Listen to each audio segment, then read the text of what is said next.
Listeners, কালো জাদু কখনো কোনো কিছুর সমাধান হতে পারে না। আজকে আবারও প্রমাণ হবে এই ঘটনার মাধ্যমে। আর এই ঘটনাতে সঙ্গতি কারণে ছদ্মনাম ব্যবহার করা হয়েছে। লিসেনার্স, এবার আমরা ঘটনায় চলে যাই। আমার নাম মাইমুনা। এই ঘটনাটি যখন আমার সাথে ঘটে তখন আমি কেবল ইন্টার ফার্স্ট ইয়ারের ছাত্রী ছিলাম। প্রথম কলেজ লাইফ বেশ ভালোই কাটছিল আমার, কিন্তু পরে একা একা আর একটু ভালো লাগছিল না। আমি একটু শান্ত স্বভাবের ছিলাম, কারোর সাথে মিশতাম না, কথা বলতাম না। একা একা কলেজে যেতাম, ক্লাস করে আবার বাড়ি ফিরে আসতাম। এভাবেই বেশ বোরিং সময় কাটছিল আমার।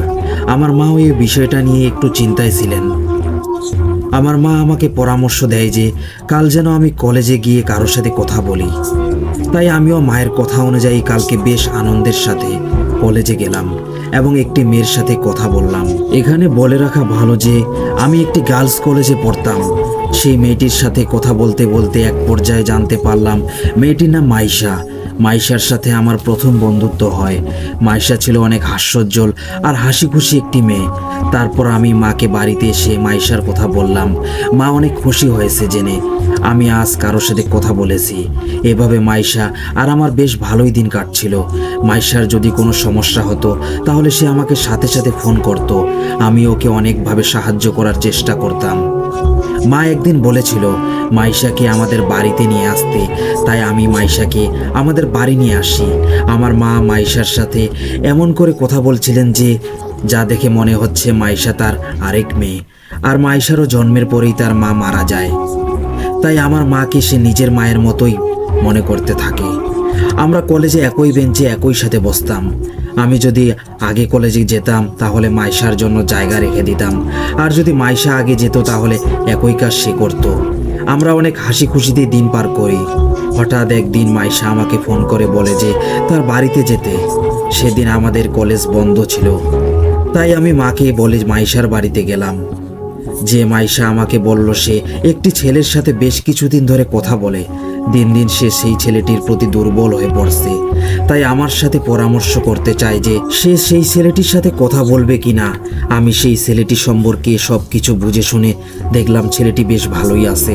তাই আমি মাইশাকে বললাম, ছেলেটি যেহেতু ভালোই আছে তুই চাইলে কথা বলতে পারিস। মাইশা এই কথা শুনে ধন্যবাদ দিয়ে আমাকে জড়িয়ে ধরে। আমিও তাকে সম্মতি দিয়ে বাড়িতে চলে এলাম। তারপর একদিন কলেজে গিয়ে মাইশা আমাকে বলল যে কলেজ শেষে কোথায় যেন যাবে সে আমাকে নিয়ে। আমি কলেজ শেষে ওকে বললাম যে সে আমাকে কোথায় নিয়ে যাবে। তখন মাইশা আমাকে বলল যে সেই ছেলেটির সাথে আজ দেখা করতে যাবে। আমি মাইশাকে দেখে বুঝলাম কিছুটা নার্ভাস ফিল করছে, তাই আমাকে সাথে নিয়ে যাচ্ছে। আমিও গেলাম ওর সাথে। দেখলাম ছেলেটি আসলে অনেক ভদ্র, আমাদের সাথে অনেক ভদ্র ভাষায় কথা বলছিল। আমরা দেখা করে সেদিনের মতো বাসায় ফিরে আসি। তারপর আমাদের কলেজ লাইফের অবসান ঘটে। আমরা ভার্সিটির ভর্তি পরীক্ষার জন্য একটি কোচিংয়ে ভর্তি হই। আমি যেই কোচিংয়ের সেন্টারে ভর্তি হয়েছিলাম মাইশাও সেই কোচিং সেন্টারে ভর্তি হয়েছিল। আমরা একসাথে প্রতিদিন যেতাম আসতাম। আর কোচিং সেন্টারের পাশে একটি নদী ছিল, সেই নদীর তীরে আড্ডা দিতাম। একদিন আমি আর মাইশা নদীর তীরে আড্ডা দিচ্ছিলাম। হঠাৎ দেখলাম একটি মেয়ে কালো ড্রেস পরে আমাদের সামনে এসে দাঁড়ালো।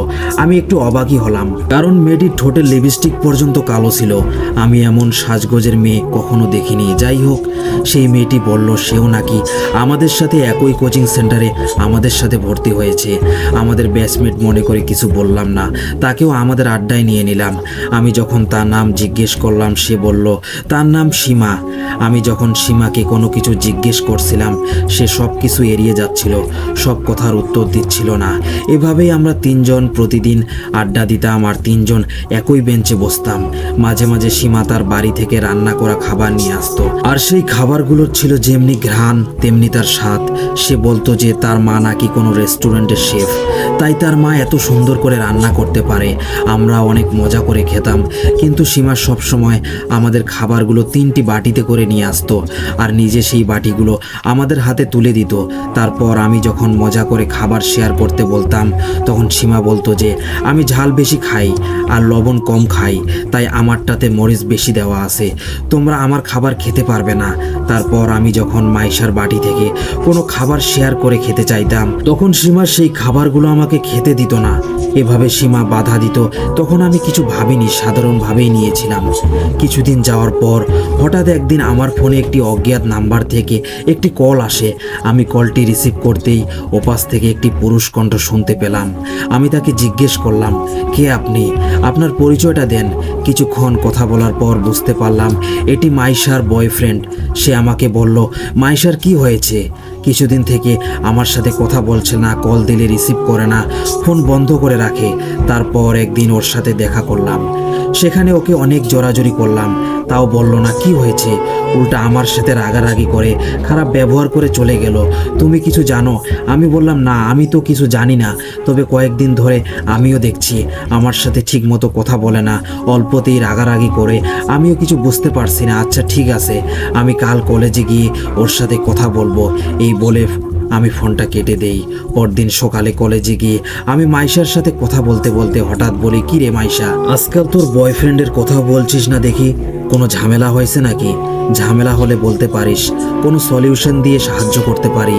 আমার এমন কথা শুনে মাইশা রাগান্বিত চোখে আমার দিকে তাকিয়ে আছে আর বলছে, ও তোকে ফোন করেছিল আর তুই ওর ফোন রিসিভ করেছিস কেন? এবার যদি তুই ওর ফোন রিসিভ করিস বা কথা বলিস, তাহলে তোর সাথে আমি আর জীবনেও কথা বলবো না। তার মুখে এই কথা শুনে আমি বললাম, না আর ফোন রিসিভ করব না। বলে আমি রিকশায় চড়ে বাড়িতে যাচ্ছিলাম আর ভাবছিলাম কি এমন বললাম আমি ওকে, যার কারণে আমার সাথে সম্পর্ক রাখবে না বলল। ভাবতে ভাবতে আমি মাইশার বয়ফ্রেন্ডকে কল দিলাম তাকে কিছু গালিগালাজ করার জন্য।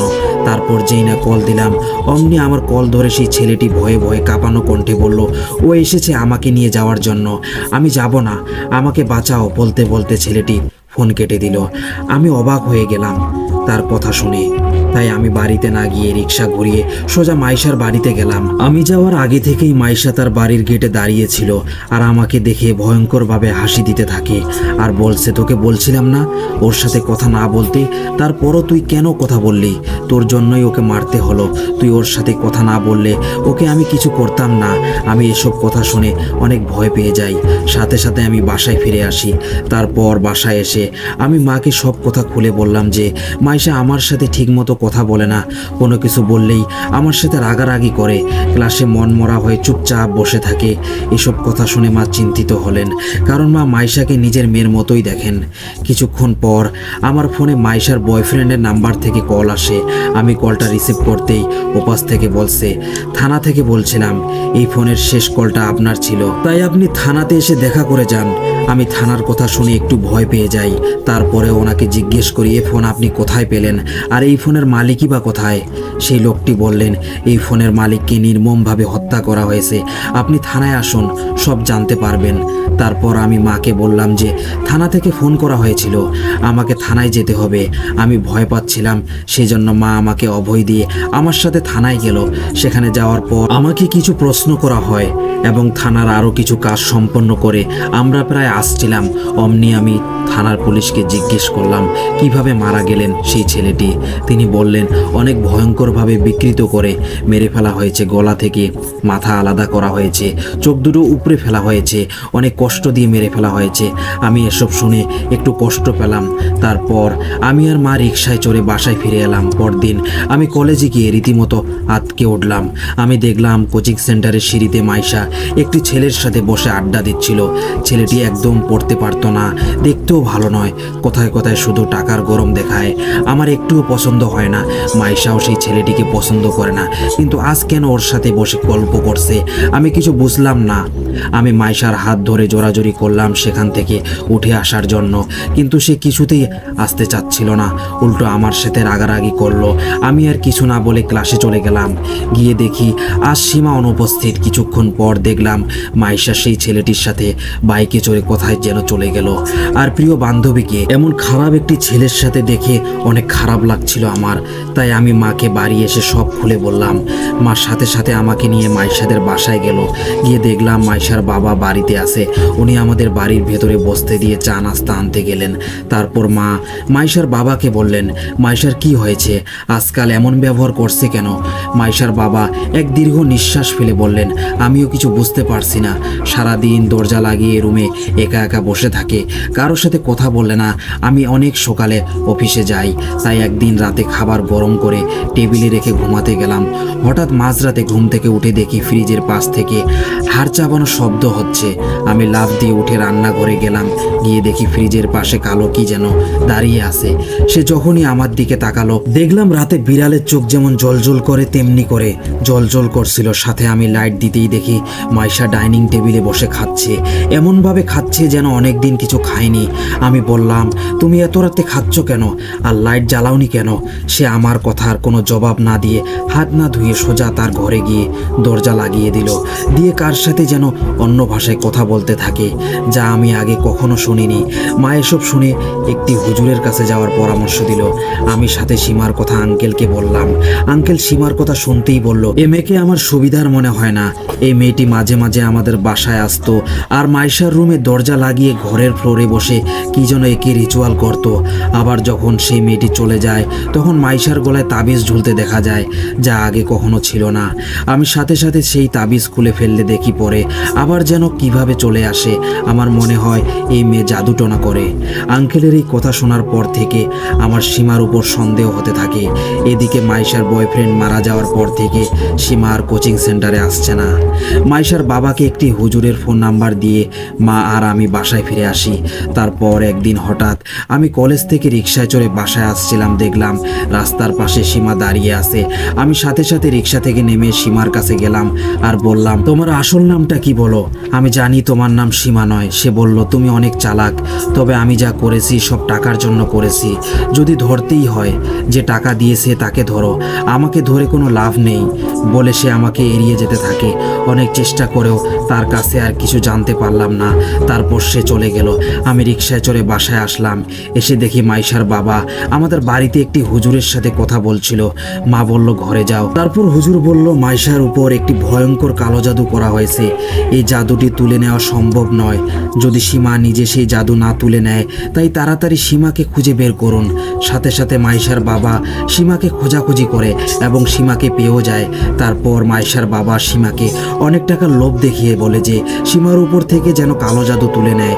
সীমা টাকার লোভে সেই দিন রাতেই মাইশার উপর থেকে কালো জাদু তুলে নেয়। আবার এও বলে যে এই কালো জাদু করতে বলেছে তার উপরও যেন এক ভয়ঙ্কর কালো জাদু করা হয়। সীমা টাকার লোভে সব কাজ করে দেয়। এইদিকে মাইশা পরের দিন থেকে সুস্থ হতে থাকে। তারপর একদিন আমরা কোচিং সেন্টারে ক্লাস করছিলাম। হঠাৎ দেখি আমাদের ক্লাসের সেই ছেলেটি, যে ছেলেটি মাইশাকে বাইকে নিয়ে ঘুরতে গিয়েছিল, সেই ছেলেটি এক আত্মচিৎকার দিয়ে অজ্ঞান হয়ে পড়ে। সবাই পানি ছিটে জ্ঞান ফেরায়। তারপর তাকে জিজ্ঞেস করা হয় যে সে কেন অজ্ঞান হয়েছিল। সে বলল যে ক্লাসরুমের দরজার পাশে নাকি একটি বিভৎস রকমের মেয়েকে দাঁড়িয়ে থাকতে দেখেছে। এটা শুনে সবাই হ্যালুসিনেশন বলে উড়িয়ে দেয়। আমি বাড়িতে গিয়ে মাকে এই কথাটি জানালে মা কিছুটা মাইশার বাবার উপর সন্দেহ করে যে মাইশার বাবা সেই ছেলেটিকে কালো জাদু করেনি। তো এটি যাচাই করার জন্য মা মাইশার বাবাকে আমাদের বাড়িতে আসতে বললেন। তারপর তিনি যখন আসলেন, আমার মা তাকে প্রথমে ভালোভাবে জিজ্ঞেস করলেন তিনি সেই ছেলেটিকে কিছু করেছেন কিনা, কিন্তু মাইশার বাবা স্বীকার করছিলেন না। তারপর মা যখন পুলিশের ভয় দেখায় তখন স্বীকার করেন এবং মা এও বলেন যে সেই ছেলেটির উপর থেকে কালো জাদু না সরিয়ে নিলে আমার মা পুলিশকে সব বলে দিবে। এর ভয়ে মাইশার বাবা রাজি হয় সীমাকে দিয়ে সেই ছেলেটির উপর থেকে কালো জাদু তুলে নেওয়ার জন্য। তাই একদিন মাইশার বাবা সীমাকে তাদের বাড়িতে ডাকে এবং অনেক টাকার লোভ দেখিয়ে বলে সেই ছেলেটির উপর থেকে কালো জাদু তুলে নিতে হবে। কিন্তু সীমা বলে এভাবে বারবার কালো জাদু তুলে নেওয়া সম্ভব নয়। মাইশার বাবা অনেক জোরাজোরি করছিল, তারপরেও সীমা রাজি হচ্ছিল না। তারপর এক পর্যায়ে যখন মাইশার বাবা সীমাকে পুলিশের ভয় দেখায় তখন সে তুলে নিবে বলে অনেক টাকা নিয়ে বাড়ি থেকে চলে যায়। তারপরের দিন হঠাৎ মাইশা আমাকে ফোন করে, শুধু কান্নাকাটি করছিল। আমি বললাম, কি হয়েছে মাইশা? কিন্তু সে আমার কথার কোনো উত্তর দিচ্ছিল না, শুধু বলছিল আমি যেন তাদের বাড়িতে যাই। তারপর আমি তাদের বাড়িতে গিয়ে দেখি তার বাবা মারা গেছে। তার মৃত্যুটিও অস্বাভাবিক ছিল। মৃত্যুর সময় তার বাবার মাথাটা উল্টো দিকে করা ছিল। যেহেতু মাইশার বাবা ছাড়া আর কেউ ছিল না, তাই এরপর থেকে মাইশা আমাদের সাথে থাকে। ওর চাচার বাড়ির লোকজন আসছিল ওকে নিয়ে যাওয়ার জন্য, কিন্তু মাইশা বলে দেয় যে সে আমাদের সাথে থাকবে। এরপর একদিন আমরা কোচিং সেন্টারে গিয়ে দেখি সেই দিনের অজ্ঞান হওয়া ছেলেটি অনুপস্থিত। এভাবে অনেক দিন যায়। তারপরে অনুপস্থিত দেখে আমরা তার সাথের ছেলেগুলোকে জিজ্ঞেস করে জানতে পারি মাইশার বাবার মতোই সেই ছেলেটির মৃত্যু হয়েছে। এই ছিল ঘটনা। সো লিসেনার্স, আমরা এই ঘটনা থেকে শিক্ষা নিতে পারি কালো জাদু কখনো কোনো কিছুর সমাধান হতে পারে না। লিসেনার্স, এবার আমরা পরের ঘটনায় চলে যাব। এই ঘটনাটি যার থেকে নেওয়া তার নাম হলো রুদ্রনীল সরকার। ফকিরহাট উপজেলা থাকেন তিনি। ঘটনাটি তার এলাকার মসজিদের ইমাম আলামিন ইসলামের জীবন থেকে নেওয়া একটি হাড় হিম করা সত্য ঘটনা। দিনটি ছিল বুধবার। আলামিন ভাই নিজের মোবাইল থেকে গজল শুনছিল। এমন সময় খালাতো ভাই রাকিব ফোন দিয়ে বলল তার মা বাবা ঝগড়া করে সব সময়। তখন আলামিন ভাই জিজ্ঞেস করলো কি নিয়ে। রাকিব বলল, আলামিন তুমি তো জানো আমার আব্বুর গ্রামের বাড়িতে দাদার অনেক সম্পত্তি, আর আমার আব্বু আর জেঠা দুজনেই এই সম্পত্তির মালিক। কিন্তু আব্বু ছোট থেকেই শহরে পড়াশোনা করেছে, তারপর জব নিল, বিয়ে করলো, আমরা দুই ভাই জন্মগ্রহণ করলাম। কিন্তু গ্রামের যে জমি জমা তার প্রতি বাবার একদম আগ্রহ নেই। বছরে একবার বা দুবার দাদা বাড়ি যাই। দাদু তো অনেক আগেই মারা গেছেন 2005 সালে, কিন্তু দাদি মারা গেলেন সবে মাত্র 3 বছর হলো। মা বাবাকে বলেন তুমি সব জমি জমা বুঝে নাও, যদি এর কিছু জমি জমা বিক্রি করে শহরে জমি কিনে বাড়ি করতে তাহলে তো আমাদের আর ভাড়া বাসায় থাকতে হতো না। ছেলে মেয়ে বড় হয়েছে, জমি জমা সব বুঝে নাও। কিন্তু আমার বাবা কিছুই বোঝে না, সম্পত্তি ভাগ করতে চায় না, চাষ করা চাল সবজি কিচ্ছুই দেয় না আমার জেঠা। তুমি তো জানো আমার আব্বু কেমন রাগী মানুষ। আমার আব্বু বলে আমার মা কোনো জমি জমা ভাগ করে দিয়ে যায়নি, এছাড়া আমার ভাই ভোগ করলে করুক, তাতে তোমার কি। এটা শুনে আম্মু চিল্লাচিল্লি করে। তারপর আব্বু বলে ঠিক আছে এবার ছুটিতে গ্রামের বাড়িতে যাব, আর গিয়ে বলবো আমার ভাগ আমাকে বুঝিয়ে দিতে। যেই ভাবা সেই কাজ। তার কয়েকদিন পর আব্বু গ্রামের বাড়িতে গেল এই বিষয় নিয়ে কথা বলতে। যাওয়ার পর আব্বু তাদের সাথে কথা বলল, জেঠির অনেক প্রশংসা করলো, কিন্তু জমির ব্যাপারে কোনো কথা বলল না। তারপরের দিন সবাই বাড়িতে চলে এলাম, আর এটা নিয়েই ঝগড়া। আর বাবা বলেছে বাবার নাকি কোনো দোষ নেই, বাবা নাকি এবার জমির ব্যাপারে কথা বলতেই গিয়েছিল, কিন্তু যাওয়ার পর কি যে হয়ে যায় বাবা নিজেও জানে না, কিছু বলতে পারে না। বাবা নাকি নিজের কন্ট্রোলে থাকে না। বাবা আরও বলে বাবা যদি কোনো কাজ একভাবে করতে চায় হয় আরেকভাবে, কি যে হয় বাবা বুঝতে পারে না। রাকিব আরও বলে তার মা নাকি তার জেঠাদের সন্দেহ করছে যে উল্টাপাল্টা কিছু করলো কিনা। এটা আলামিন ভাই শোনার পর বলল ঠিক আছে আমাকে একদিন সময় দাও। আমার শিক্ষাদাতা গুরু যার কাছে আমি পাঠদান শিখেছি সে এক বড় ইমাম, উনি অনেক কিছু বুঝতে পারে আর করতেও পারে। এক কথায় বলতে গেলে উনি আল্লাহর এক নেক বান্দা। আমি তোমাদের বিষয়ে ওনাকে খুলে বলবো, দেখি উনি কি বলে, পরে এটা আমি তোমাকে জানাবো। ওই দিন বিকেলে আমি গেলাম হুজুরের কাছে, গিয়ে দেখলাম সাদা পাঞ্জাবি পরা, মাথায় টুপি দেওয়া একটা যুবক হুজুরকে চা দিতে এসেছে। আশ্চর্যের বিষয় হলো যুবকটাকে অনেক সুন্দর দেখতে চেহারায়, চাইলে মনে হয় একটা জ্যোতি আছে আর খুব শান্তি অনুভব হয়। যুবকটা চলে যেতেই আমি হুজুরকে অধিক উৎসাহে জিজ্ঞেস করলাম এটা কে। হুজুর জবাবে বললেন আমার জিন ছাত্র, আমার কাছে কোরআন শিখতে এসেছে, আরও কয়েকজন জিন ছাত্র আছে আমার। পরে আমি বললাম কই, আগে তো জানতাম না। হুজুর বলল বলিনি তোমাদের, তোমরা ভয় পাবে বলে। আমি জিন ওই ছাত্রকে ডাকতে বললাম, উনি বলল সে আর আসবে না, কারণ তুমি ওর পরিচয় জেনে গেছো। তারা শুধু অপরিচিত মানুষের সামনেই বিভিন্ন বেশ ধরে যেতে পারে। পরে হুজুর আমাকে বলল কি বলতে এসেছো সেটা বলো। তারপর আমি রাকিবের বাবা মানে আমার খালুর পুরো কাহিনীটা খুলে বললাম। এগুলো শুনে তিনি বললেন আমাকে একটু সময় দাও। এটা বলে তিনি কিছুক্ষণ ধ্যান করে কিছু একটা করলেন। করার পর আমাকে বললেন রাকিবের জেঠি তার বাবার উপর কুফরি করেছেন যাতে উনি মারা যান, ওনার আয়ু আর বেশি দিন নেই। রাকিবের জেঠি তাদের গ্রামের বাড়ির পুরনো পুকুরটায় একটা তাবিজ ফেলেছেন, সেই তাবিজটা তুলতে হবে। দিন যত যাবে তাবিজটা তত গভীরে যাবে, আর রাকিবের বাবা ততই মৃত্যুর দিকে এগিয়ে যাবে।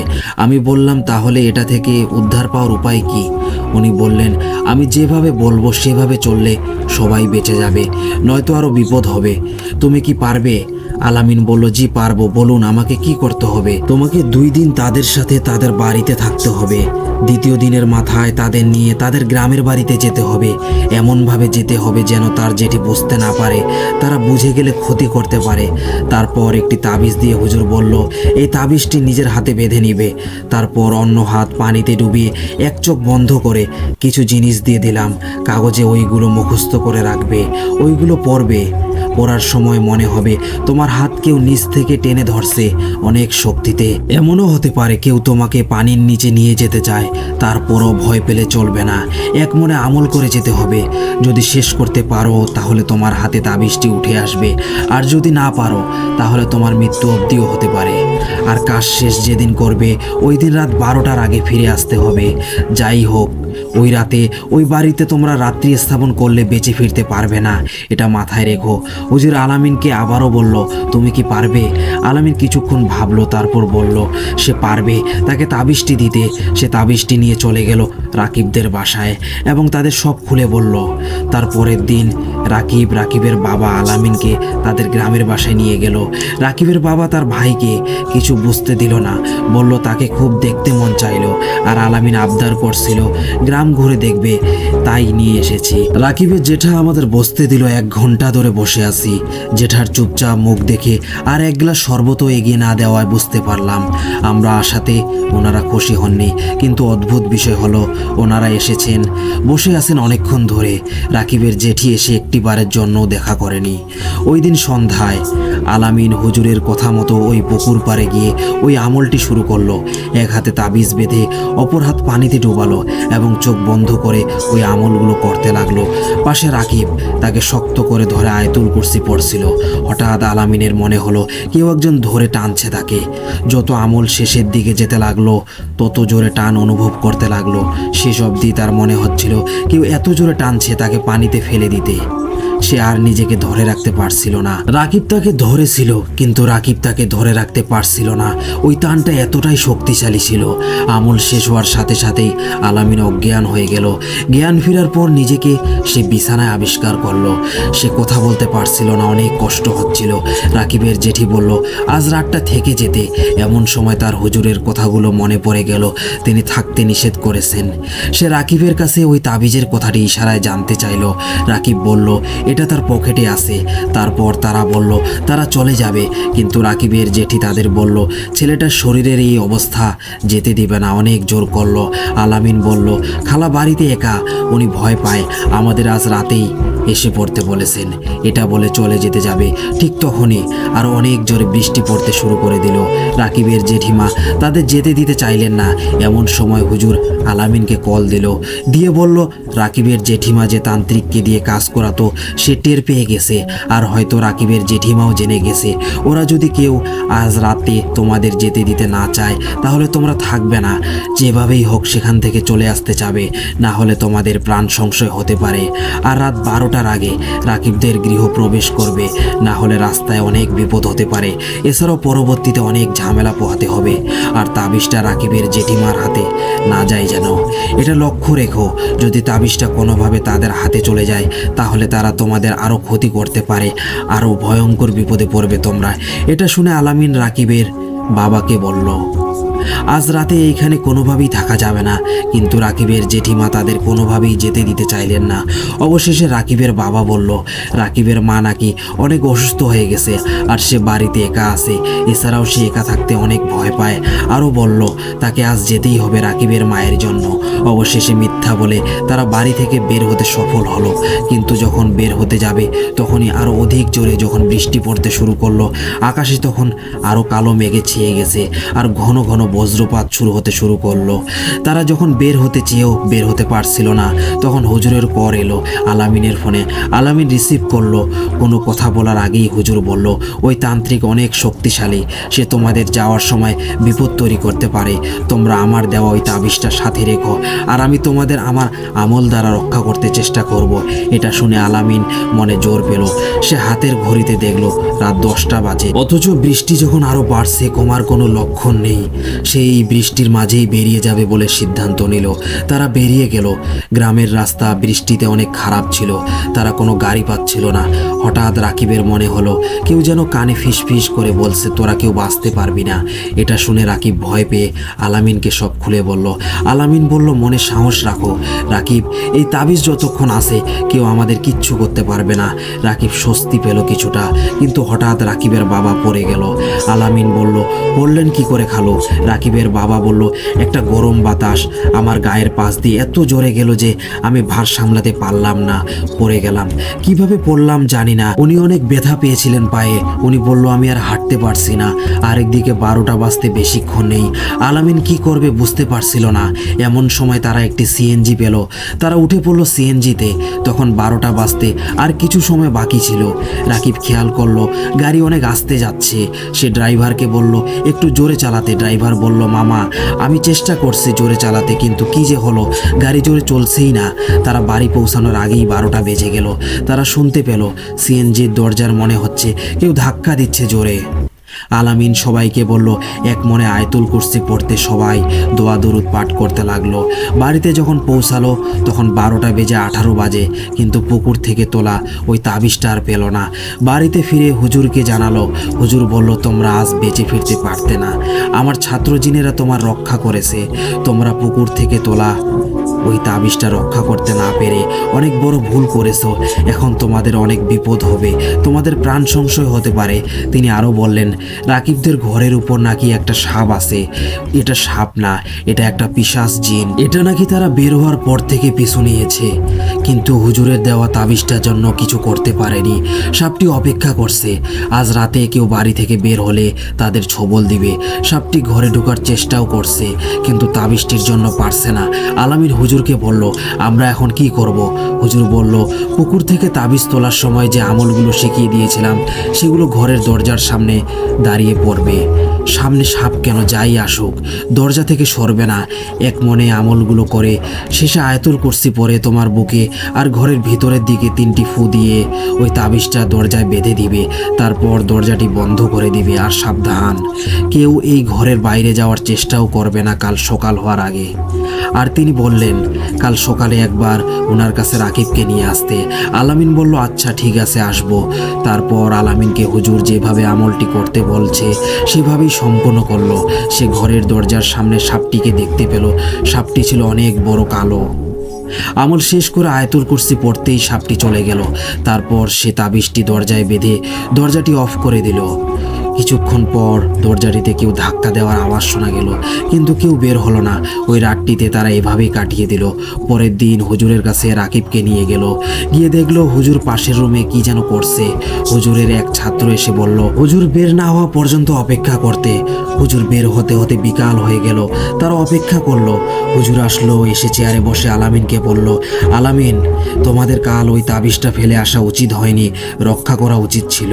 এখন তোমাদের সামনে অনেক বিপদ, তারা সতর্ক হয়ে গেছে। আলামিন বলল, তারা তো এখন আবারও পুকুরে তাবিজ ফেলবে। হুজুর বলল, না, ফেলতে পারবে না। তাদের আমি আমল করে এটা বন্ধ করে দিয়েছি। তারা যদি তাবিজ ফেলেও তারপরও কোনো কাজে দিবে না। পরে আলামিন বলল, হুজুর কি করলে তারা আর ব্ল্যাক ম্যাজিক করতে পারবে না? আর সাপ থেকে কিভাবে রক্ষা পাবো? হুজুর বলল, একটা আমল দিব। ওই আমল তোমাদের আজ রাতে পালন করতে হবে সবাই মিলে। এক ঘরে থেকে কেউ বাইরে যেতে পারবে না।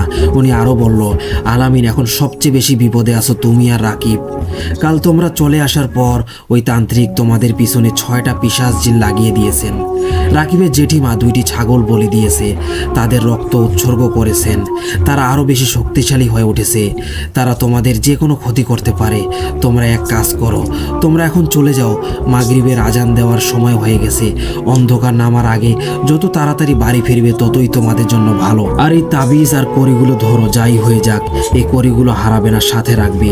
এখানে মোট 5টা কড়ি ছিল, কড়িগুলো আমার কাছে রেখে দিলাম। তাই আমরা বেরিয়ে পড়লাম হুজুরের বাড়ি থেকে।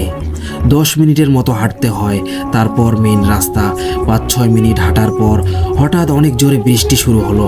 আমরা একটা ছাউনির নিচে দাঁড়ালাম কিছুক্ষণ, কিন্তু বৃষ্টি কমলো না। তখন আমরা মাগরিবের আজান শুনতে পেলাম। আকাশের দিকে চেয়ে দেখি বৃষ্টি কমার কোনো সম্ভাবনা নেই। আরও কিছুক্ষণ দাঁড়িয়ে বৃষ্টি কমার সম্ভাবনা না দেখে বৃষ্টিতেই আমরা হাঁটতে শুরু করে দিলাম। এমনিতেই সন্ধ্যা, তারপর এত জোরে বৃষ্টি আর বজ্রপাত। সময়ের আগেই অনেক অন্ধকার হয়ে গিয়েছিল।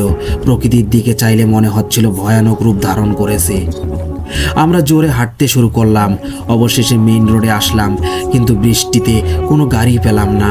আমরা দুজনই পুরোপুরি ভিজে গেছি, শরীরটাও খারাপ করছিল। আমার হঠাৎ বুঝতে পারছিলাম বাড়িতে ফেরার পর খুব ভালোই অসুখে পড়ব।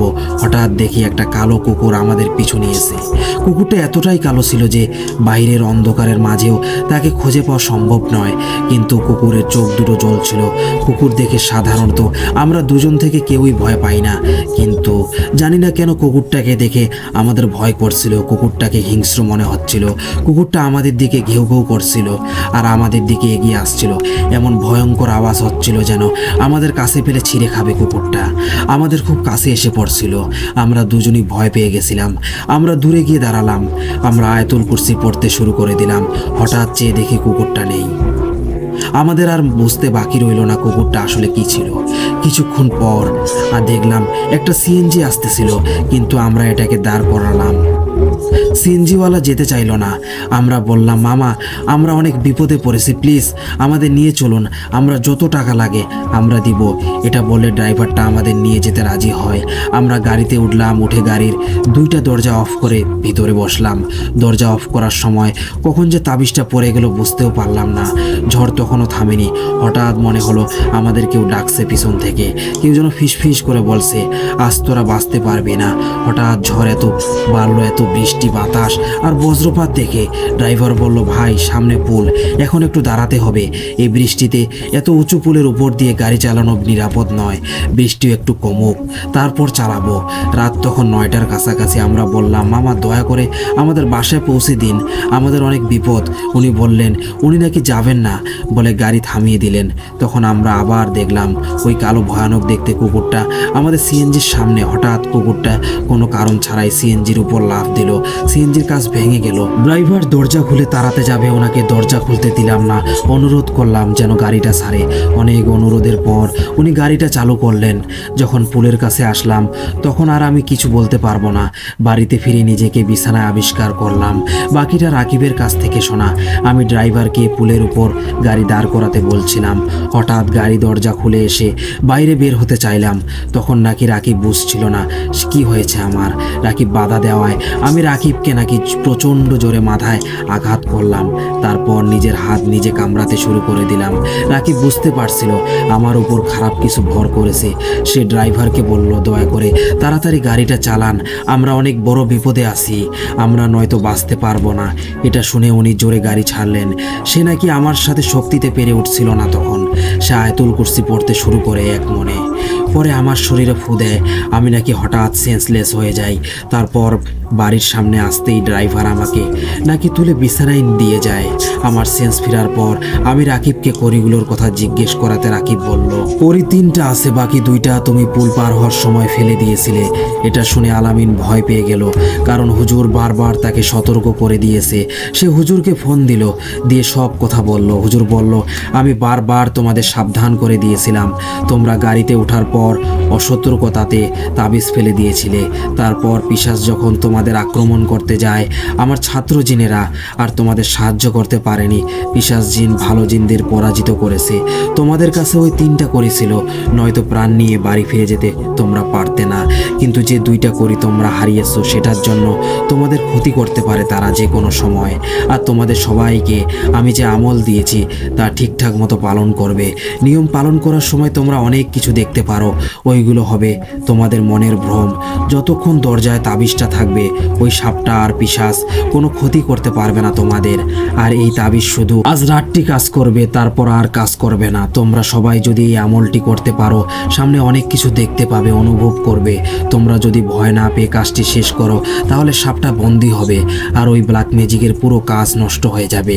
আর যদি করতে না পারো, কোনো কারণে ভয় পেয়ে যাও আর আমল করা ছেড়ে দাও, তাহলে এরপর হয়তো আমারও কিছু করার থাকবে না, কারণ আমি শুধু 3বার আমল দ্বারা প্রচেষ্টা করতে পারি। প্রথমবার পুকুরে তাবিজ তুলে হারিয়ে ফেললে, দ্বিতীয়বার সঠিক সময় যেতে করি হারিয়ে ফেললে, তৃতীয়বার এই কাজটা যদি ব্যর্থ হয়, তাহলে তোমরা আর কোনোভাবেই তাদের আটকাতে পারবে না, আর তোমাদের কাউকেই ওই তান্ত্রিক বাঁচতে দিবে না। আর যদি চতুর্থবার আমল দ্বারা চেষ্টা করি, আমারও প্রাণ সংশয় হতে পারে। তিনি আরও বললেন, তোমরা সাবধানের সহিত আজ রাত 12টা থেকে ওই আমলগুলো সবাই করবে, কেউ ঘরের বাইরে যাবে না। 12টা থেকে ফজরের আজান দেওয়ার আগ অবধি এই আমলগুলো করবে। আর সাবধান, তোমরা যদি কেউ আমলের মাঝে ভয় পেয়ে আমল ছেড়ে দাও, ব্যাঘাত ঘটে আমলে, তাহলে ওই সর্পরূপী জিনটা বাড়িতে ঢুকে পড়বে। তারপর কি হবে উপরওয়ালা ভালো জানে। তোমরা আমল শেষ করে ফজরের নামাজ পড়ে সকালে সবাই ফরজ গোসল করবে। ঠিকমতো কাজটা করতে পারলে তোমরা বিপদ থেকে মুক্তি পাবে। আলামিন রাকিব আর তার মা বাবা দরজায় তাবিজ বেঁধে ঠিক রাত 12টায় আমল করতে শুরু করে। বলে রাখা ভালো, রাকিবের আম্মু খুব ভীতু প্রকৃতির। ফজরের আজান দিবে একটু পর, সবাই আমল করছে। এমন সময় রাকিবের আম্মু শুনতে পেল তাকে রাকিবের আব্বু ডাকছে বেশ কয়েকবার। তার আমল ভঙ্গ হয়ে যাবে এজন্য সে উঠল না। একটু পর তার মনে হলো কেউ একজন পিছন থেকে টানছে। সে আল্লাহর নাম নিয়ে আমল করায় মনোযোগ দিল। রাকিবের আম্মু এত ভয় পাচ্ছিল, তার মনে হচ্ছিল আজই তার শেষ দিন। আল্লাহকে মনে মনে স্মরণ করতে লাগলো। একটু পর এমন আর তা লাগলো না। হঠাৎ যা হলো তা রাকিবের আম্মু চিন্তাও করতে পারেনি। তিনি দেখে উপর থেকে হঠাৎ করে তার শরীরে একটা সাপ পড়ে গেল। সাপটা ছিল সাদার মতন। সে ভয় পেয়ে আমলের মাঝে চিৎকার করলো।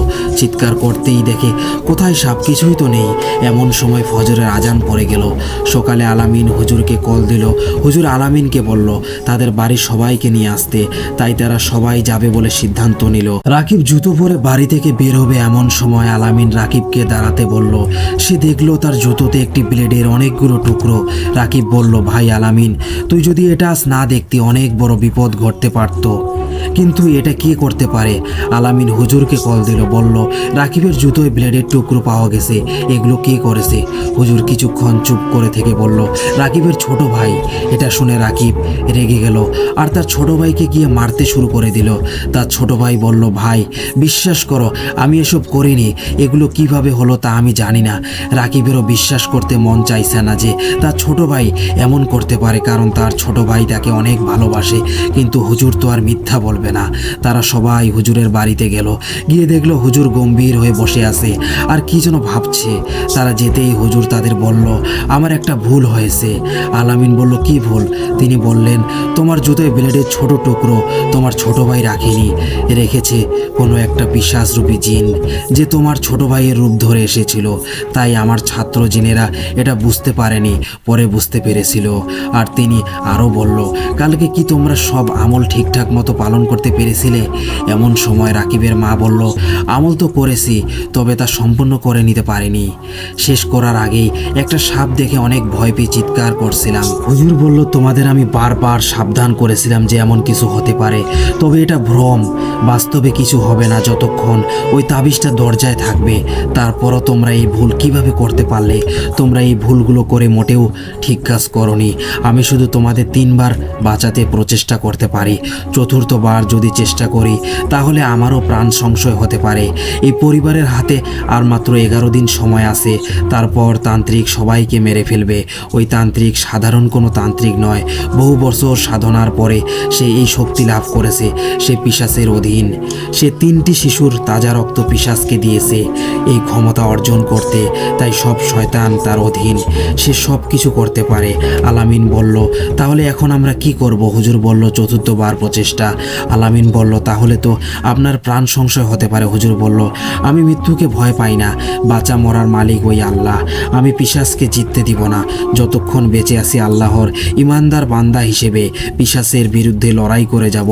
আলামিন বললেন, তাহলে আমাদের কি করতে হবে হুজুর? হুজুর বলল, এবার তোমরা তাই করবে যা কেউ কোনোদিন করেনি। হুজুর আরও বলল, এবার তোমরা ওই কাজটি করার পর সম্পূর্ণ ঝামেলা থেকে মুক্তি পাবে। ওই কাজটি যদিও করা সহজ নয়, তারপরও যদি তোমরা করতে পারো তাহলে তোমাদের পরিবার আর আমিও বেঁচে যাব। আর যদি না পারো তাহলে তোমাদের সাথে আমারও প্রাণ সংশয় ঘটবে। ওই পিশাচতান্ত্রিক আমাদেরকেও বাঁচতে দিবে না। তিনি আরও বললেন, যদি তোমরা এই কাজটি করতে পারো তাহলে আমরা সবাই বেঁচে যাব আর ওই তান্ত্রিক মারা যাবে। আর যদি সঠিকভাবে করতে না পারো তাহলে ওই পিশাচতান্ত্রিক জিতে যাবে, আমরা সবাই মারা যাব। আলামিন বলল, ঠিক আছে আল্লাহ মালিক, এবার আর আমরা ভুল করব না ইনশাল্লাহ। বলুন হুজুর, আমাদের কি কি করতে হবে? তোমাদের হাতে যেহেতু বেশি দিন সময় নেই, 11 দিন সময় আছে। এতদিনের মাঝে অনেক কিছু ঘটে যেতে পারে।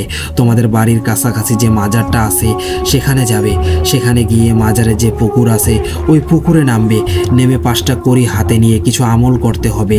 আর অবশ্যই আমলটা এমন জায়গায় করতে হবে যার আশেপাশে কেউ না থাকে, শুধু তুমি একা থাকবে। আর আমলটা রাত 12টা থেকে করতে হবে। রাকিব হুজুরকে বলল, আমরাও থাকতে পারবো না? হুজুর বলল, পারবে থাকতে, তবে একটু দূরে, যে জায়গা থেকে আলামিনকে দেখা না যায় বা সেও তোমাকে দেখতে না পারে। আমার কাছে খবর আছে রাকিবের জেঠিমা তোমাদের সবাইকে মারতে 4টা ছাগল তান্ত্রিকের কাছে বলিদান করেছে, তোমাদের মতো দেখতে এক একটা পুতুল বানিয়ে সেটিতে রক্ত মাখিয়ে মাটির তলায় রেখে উপরে মাটি চাপা দিয়েছে। ওই পুতুল যত নিচে যাবে তোমাদের অবস্থা ততই খারাপ হতে থাকবে। আর পুতুলটি যখন 3.5 হাত মাটির নিচে চলে যাবে, মানে ঠিক 11 দিন পর সবাই গলা দিয়ে রক্ত উঠে মারা যাবে। আর যদি যে আমলটি করতে দিয়েছি মাজারে পুকুরে নেমে এটা করতে ব্যর্থ হয়, তাহলে যে করবে সে ওই সময় গলায় রক্ত উঠে মারা যাবে। কাজেই সাবধান, যখন পুকুরে নেমে আমলগুলো করবে তখন মনে হবে কেউ ডাকছে বা নিচের দিকে টেনে নিয়ে যাচ্ছে, অথবা ভয়ঙ্কর কিছু হতে পারে। ভয় না পেয়ে যাই হয়ে যাক এই আমলগুলো করে শেষ করতে হবে, যাতে কোনোভাবে বিঘ্ন না হয়ে যায়। আর হ্যাঁ, তোমাদের 11টা ছাগল মাজারে মানতে হবে, তার মাঝে 4টা ছাগল জবাই করে রক্ত নিয়ে আমল শেষে এই পুকুরে ফেলতে হবে। তারপরেই তান্ত্রিক মারা যাবে। যে কুফরি সে তোমাদের উপর চালনা করেছে তা উল্টোভাবে কাজ করবে। তারপর হুজুর আলামিনকে ডাকলো, ডেকে বলল, এই নাও 5টা কড়ি আর একটা তাবিজ, এগুলো সাথে রাখবে, তাহলে আমল করার সময় তোমার কোনো ক্ষতি পিশাচ তান্ত্রিক করতে পারবে না। আর হ্যাঁ, ওই যে ছাগলগুলো মানা হবে তা জবাই করে মাজারে এই গরিব দুঃখীদেরকে খাওয়াতে হবে ইনশাআল্লাহ। আল্লাহ চাইলে ফারা সব কেটে যাবে। তারপর হুজুর যেভাবে বলল তারা তাই করলো। তারা মাজারে গেল, 11টা খাসি মানত করে 4টা ছাগলের রক্ত বালতিতে সাথে নিয়ে নিল। রাত যখন 12টা বাজে, আলামিনকে রাকিব যেতে দিতে চায়নি। সে আবদার করেছিল সে নাকি করবে, আলামিনের কিছু হোক তা সে চায় না। কিন্তু আলামিন বলল, না আমিই পারবো, তোমরা আমার জন্য দোয়া করো, এবার সফল হবই ইনশাআল্লাহ। এটা বলে সে পুকুরে নেমে হুজুরের শিখিয়ে দেওয়া আমলগুলো করতে লাগলো। আরেকদিকে পুকুরটির একটু দূরে একটি গাছের নিচে রাকিব আর তার বাবা মা নামাজে বসে আল্লাহর কাছে কান্নাকাটি করতে লাগলো, বিপদ থেকে রক্ষা চেয়ে। আলামিন যখন আমলটি করছিল তার মনে হলো কে যেন তার কানে ফিস ফিস করে বলছে আর হাসছে, এখানেই তোদের সমাপ্ত, তোরা বাঁচতে পারবি না, বাঁচতে চাইলে সরে যা। তারপরও আলামিন মনে শক্ত করে আমল করতে লাগলো। হঠাৎ তার মনে হলো কে যেন পানির নিচে টেনে নিয়ে যাচ্ছে, সে আর শক্তি ধরে রাখতে পারছে না। পরে আলামিন ভয় পেয়ে গেল। তার হঠাৎ মনে হলো হুজুরের সেই কথাগুলো, আমল চলাকালীন কেউ আমাদের কোনো ক্ষতি করতে পারবে না যতক্ষণ পর্যন্ত এই তাবিজটি রয়েছে। মনে সে একটু সাহস পেল। কিছুক্ষণ পর তার সব কিছু স্বাভাবিক মনে হলো, কিন্তু আমলটির শেষের দিকে তখন তার মনে হলো পানির নিচে কিছু তার পা কামড় দিয়ে ধরছে।